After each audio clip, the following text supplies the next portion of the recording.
Salam, hər vaxtınız xeyir olsun əziz şagirdlər. ELEM 30 sınaq vəsaitinin ikinci sınağını işləyirik.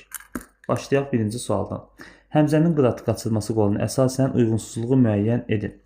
Dəmirçioğlu Koroğlunun yola gətirməyin Eyvazla Nigardan keçdiyini deyir. Bəli, bu doğru fikirdir. Koroğlu Həmzə ilə Həsən Paşaya xəbər göndərir. Bəli, bu da doğru fikirdir. Hətta orada qoymaram qoşmasını da deyir. Bolu bəy Bəyazidli Əhməd Tacirbaşıya məktub yazıb göndərir. Bir abzas formasında keçir, amma doğrudur. Xotkar Koroğlu barədə tədbir görmək üçün adlı sanlı paşaları, qoşun böyüklərini, pəhləvanları çağırtır, məclis qurur. Bu da doğrudur. Yanlış olan cavabımız E variantıdır. Ərəb Reyhan Koroğlunun atasını gözlərini çıxartdırmamışdı. Hasan Paşa deyir, Hasan xan isə çıxartdırır. Növbəti sual. Məni candan usandırdı və Qasım bəy Zakirin Badisəba mənim dərdi dilimə əsəri ilə bağlı verilən cədvəldə uyğunsuzluğu istəyir bizdən. Aşiq canından usandığını dilə gətirsə də, tutduğu yoldan dönməyə xəyalına belə gətirmir. Düzdür. Lirik qəhrəman öz sevdiyini bivəfa adlandırır. Desəm ol bivəfa bilməm, inanarmı, inanmazmı adlandırır. Şeir boyu bədii təzaddan istifadə edilmişdir. Ancaq birinci şərtimizə diqqət yetirək. Buradan forma xüsusiyyətləri haqqındakı yanlışı istəyir.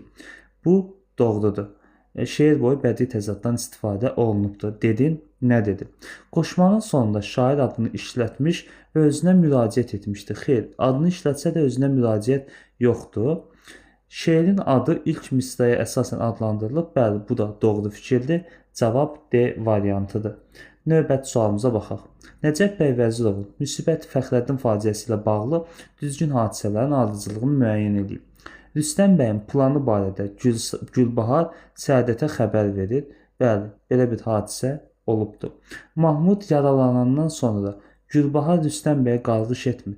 Səadət Rüstəm bəyə qarğış edir. Yaxud da belə olsaydı ki, Mahmud yaralanmamışdan əvvəl Gülbahar Rüstəm bəyə qarğış edir, bax o düz olardı. Bax burada əvvəl sözü yazılsaydı, biz onu düz götürə bilərdik. Ya da Mahmud yaralanandan sonra Səadət sözü yazılsaydı, bu düz olardı. Amma belə halda bu yanlışdır. 2 olan variantları silirik. Cavab elə A variantı olduğu görsənir. Amma baxaq yenə də. Fəxrəddin Rüstəm bəydən qorunmaq üçün evin ətrafında tədbir görür. Düzdür, hətta əlinə silah da alır. Mələkə xanım Heydər bəyin necə öldüyünü Fəxrəddinə danışır.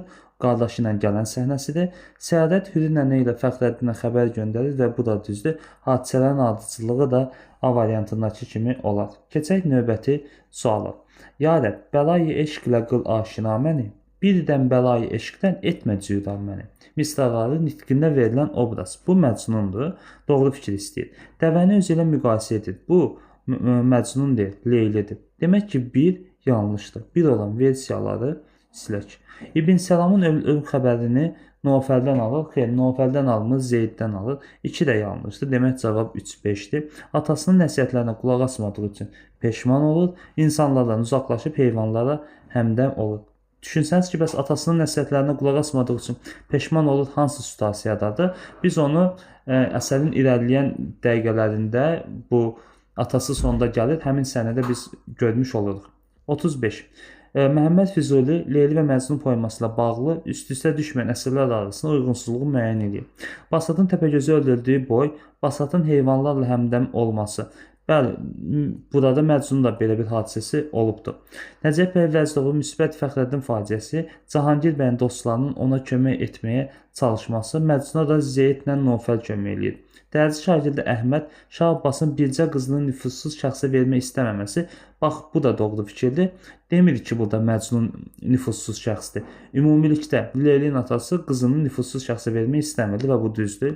Düratın itməyə qolunda Qara xanın özünü İran şahının qohumu kimi təqdim etməsi məsələyə aidiyyəti yoxdur. Qasım bəy Zakirin mənim dərd dilimin şeirində səbəyə müraciət öz əksini tapır. Cavab D variantıdır. Eylerven diaqramının hissələrinə uyğun gələn doğru fikirləri istəyir. Kitab-ı Dədə Qorqud dastanı, Koroğlu dastanı. Buranın Dədə Qorqud, buranın Koroğlu olduğunu düşünək və cavabı tapaq. Hər biri vahid süjet xəttinə malik 18 qoldan ibarətdir. Təbii ki, qol deyilsə bu Koroğlu dastanıdır. A-nı buraya yazaq. Əsas qəhrəmanlar nüfuzlu şəxslərdir.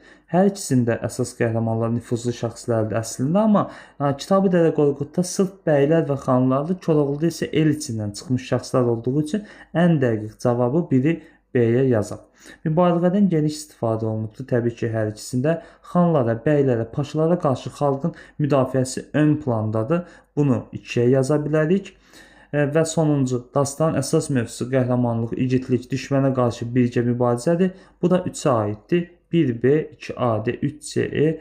Cavabımız hansıdır? E variantıdır. Növbəti suala baxaq. 37. Vaqif dramı ilə bağlı hadisələrin ardıcıllığını müəyyən edin. Əsərin birinci hissəsində Vaqifin kəndə Vidadinin yanına gəlməsini görürük. Daha sonra da İbrahim xanla Vaqifin toyda mübahisə etməsini görürük. Bu ortada Vaqiflə Qacar görüşə bilməz.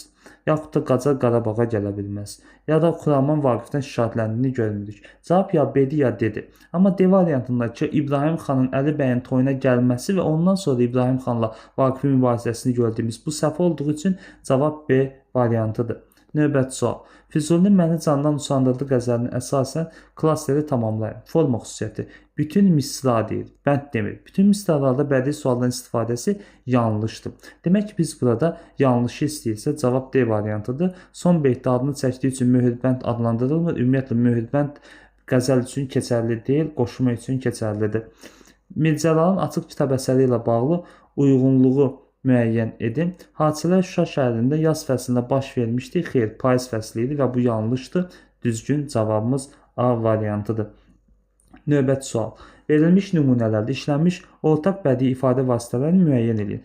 Birinci şərtdə nə istəyir bizdən? İfadə vasitələri. Demək ki, biz buradan nə istəyirik? Metafor ifadə vasitəsi deyil. Yenə metafor var. Təşbih, metafor, epitet və metonimiya təsvir vasitələridir. C ilə D-nin arasında qalırıq. Bədii sual yazılıbdır. İkinci şeydə biz bədii sualı görürük, amma birinci şeydə bədii sual olmadığı üçün D-ni də silirik və cavab C variantı olacaq. Ancaq təzad və inversiyada, inversiya gözə çarpan bir şeydir. Söz sırasının pozulması təbii ki də var. Burada axşam-səhər məsələsi təzaddır. Gecələr və gündüzlər də təzaddır. Cavab C olur. 41. Keçən ilin son gecəsi əsəri haqqında uyğunsuzluğu müəyyən edin. Burada uyğunsuzluq B variantıdır. Ona görə ki, şifahi xalq ədəbiyyatı nümunələrində rast gəlmək mümkündür. Orada yatırtmaq üçün layladan istifadə olunur. Hansı fikir Aşıq Ələsgərin birinci dağlar və ikinci dağlar üçün ortaq cəhətdir? Hər şeirin sonunda öz adına müraciət edib. Ələsgər Məcnun tək yaddan yaralı, ya da ki, ölsün Ələsgər tək qulların dağlar misrasında öz adını çəkmiş olur. Eyler-Venn diaqramına əsasən doğru fikri müəyyən edin.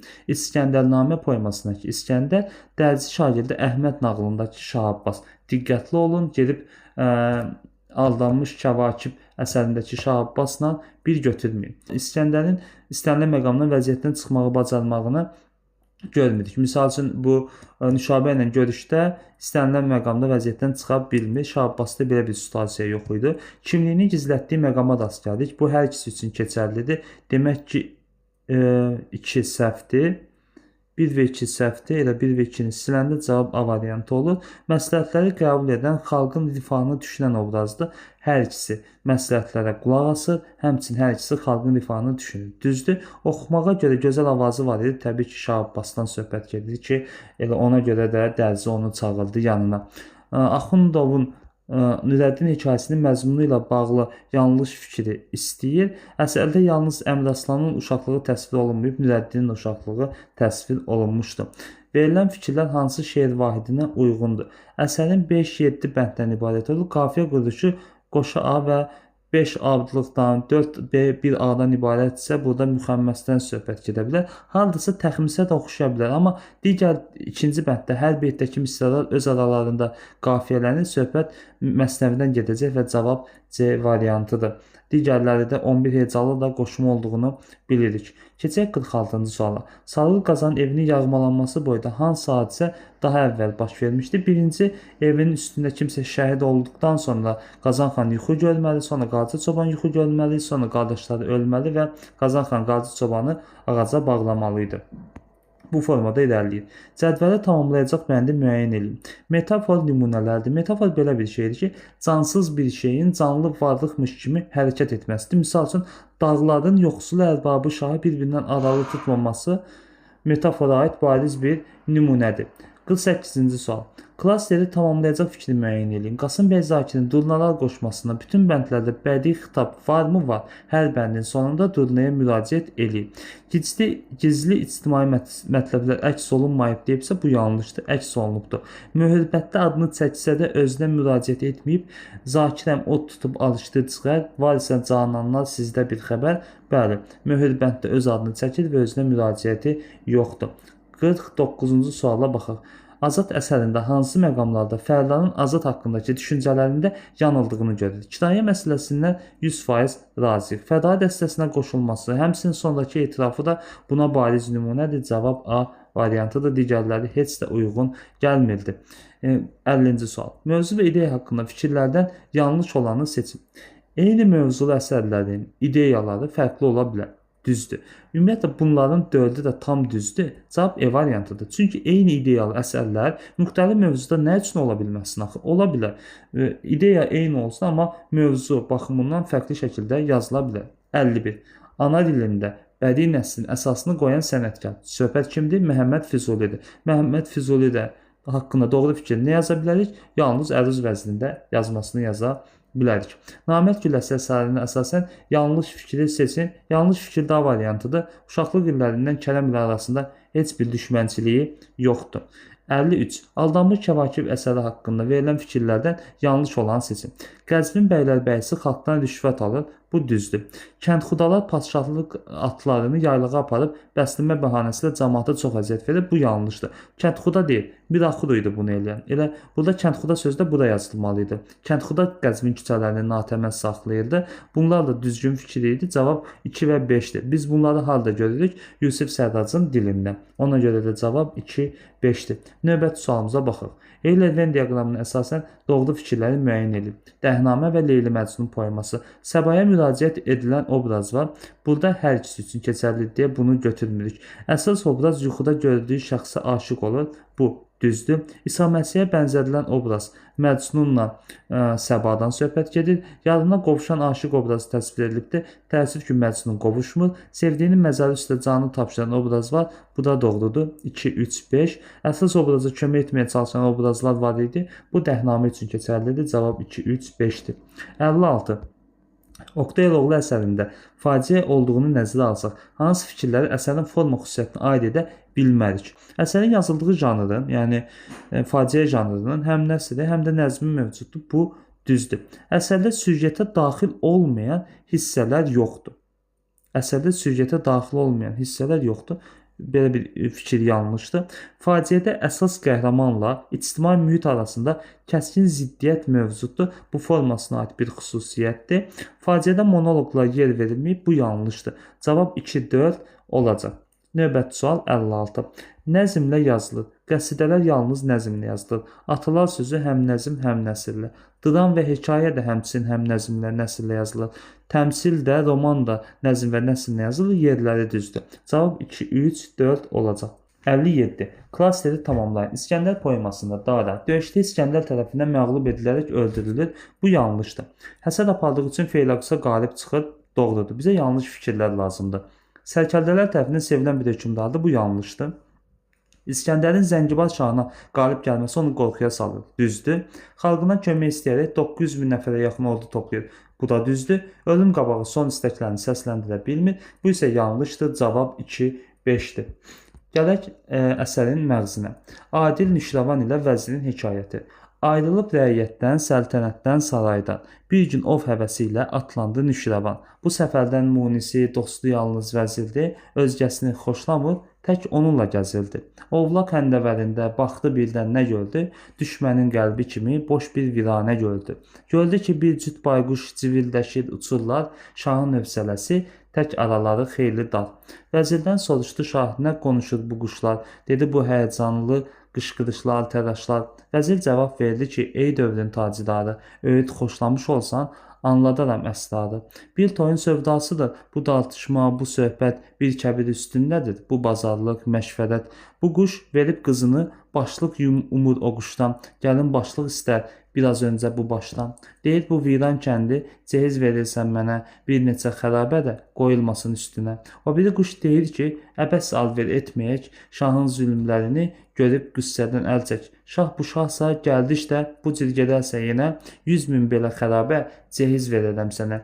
Yatmışdı silkələndi bu cavab padşahı, ciyərini yandırdı onun fəryadı ahı.